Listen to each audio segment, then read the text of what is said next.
Well, I'm Tom Carper, a retired Navy captain and a 23-year veteran in the United States Navy and Naval Reserves, and now a U.S. Senator for Delaware.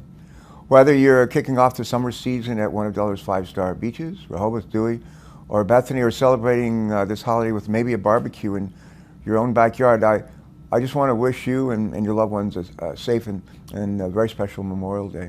I also ask that you remember that Memorial Day is about more than sandy beaches and more than cookouts. Each year, we dedicate one day for reflecting on and thanking the men and women who have made the ultimate sacrifice to protect our country.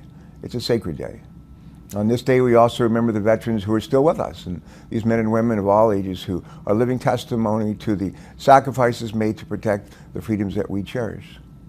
It was one of the greatest honors of my life to serve our country for 23 years in the Navy. And today, as a senior senator for Delaware, it's one of my top priorities to ensure our nation fulfills its moral obligation to care for those who have borne the battle.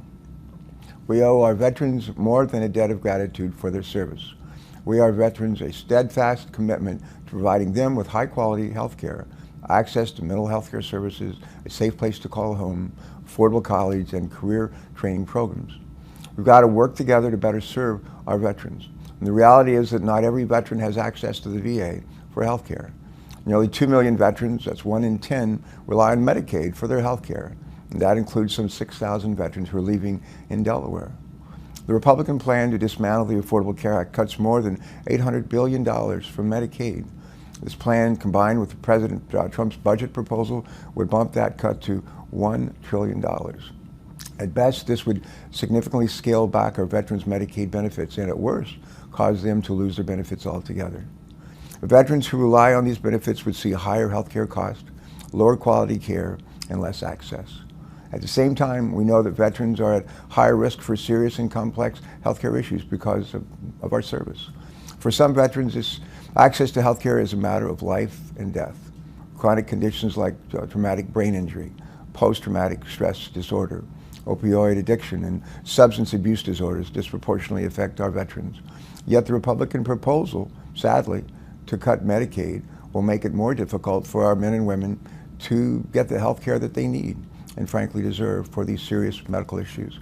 I think the best way we can honor those who gave their lives for our country is to honor the ones who are still with us today. And cutting these health benefits is no way to fulfill our moral obligation to care for those who have borne the battle. We should be working together and making it easier for veterans to access the health care they need when they need it. That means strengthening Medicaid, not weakening it.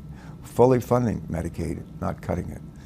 So this Memorial Day weekend, I hope you and your friends and family enjoy the start of summer. I hope you'll join me in remembering the hallowed reasons why we pause to commemorate this holiday. And I hope you'll remember our veterans desperately need a healthcare system that takes care of them just as well as they took care of our country when we served in our armed forces. Thank you. God bless you.